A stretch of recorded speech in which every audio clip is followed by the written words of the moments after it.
तो ये रही हमारे पास इसकी लास्ट टॉपिक, या जो इसकी हमने कैलकुलेट करना है कैपेसिटेंस।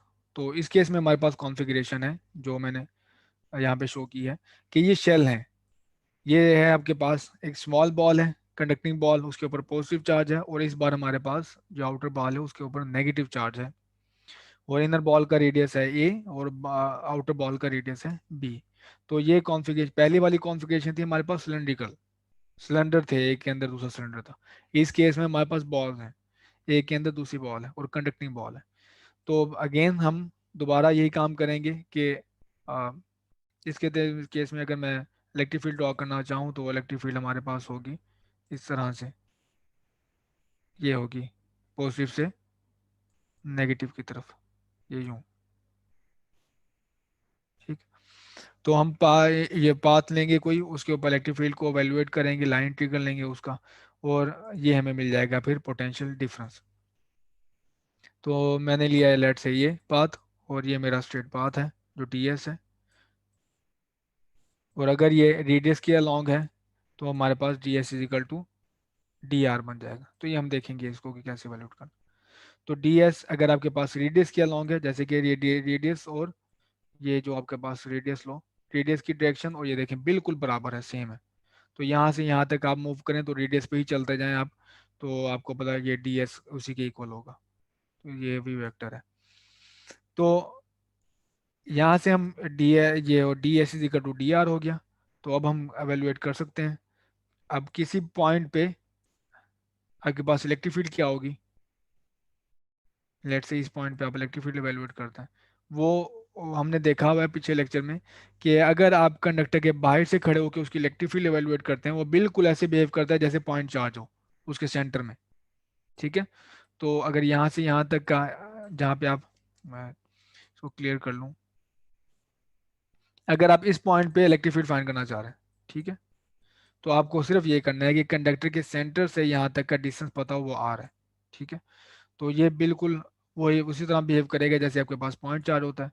और पॉइंट चार्ज का फार्मूला होता है इलेक्ट्रिक फील्ड का 1/4 pi epsilon nought Q divide by R. ठीक है। तो हम ये यूज़ करेंगे। तो ये रहा हमारे पास वही फार्मूला, मैंने यहाँ पे 1/4 पाई एप्सिलॉन नॉट में लिखा है। तो ये हमारे पास है K Q over R square. Dot product की अगर बात करें तो हर पॉइंट पे इलेक्ट्रिक फील्ड की डायरेक्शन और रेडियस की डायरेक्शन इसकी सेम है।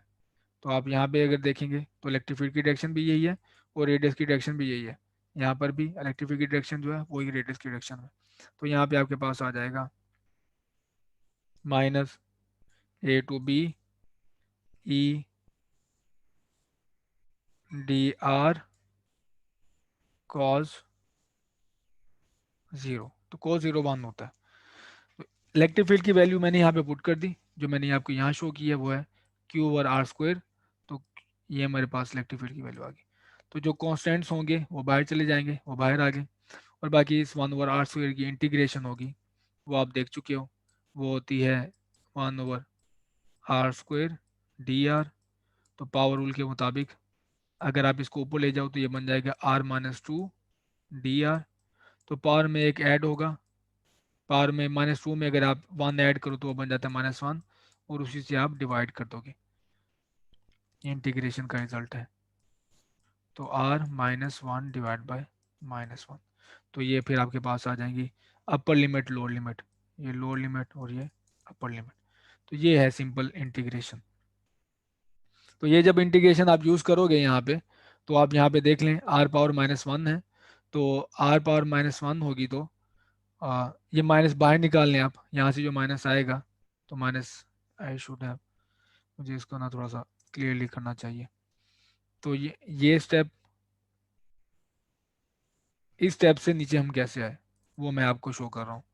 तो ये है माइनस के ई क्यू, इंटीग्रेशन है ए से बी, और ये पावर है r-2 dr। तो पावर रूल के मुताबिक बेस है और उसका आपके पास डेरिवेटिव साथ पड़ा हुआ है, तो पावर में एक प्लस कर दें और नीचे भी उसी वही काम कर देंगे आप। तो माइनस के ई क्यू, और इसमें प्लस करेंगे तो ये बन जाएगा r-1, और उसी से आप डिवाइड करोगे, जो अब कैमुलेटिव पावर बनी है वो -1, नीचे भी -1 आ जाएगा। और लिमिट्स हैं इसकी ए से बी। तो ये जो माइनस है नीचे, ये माइनस माइनस प्लस हो जाएगा, और ये बनेगी वैल्यू के E Q divide bye 1/r, क्योंकि आर की पावर -1 में है, नीचे जाके पॉजिटिव हो जाएगी। तो लिमिट्स हैं ए से बी तक। अब आप लिमिट पुट कर दें, के ई क्यू, तो अपर लिमिट है 1/b, आर की जगह पे 1/b आ जाएगा, माइनस लोअर लिमिट है 1/a।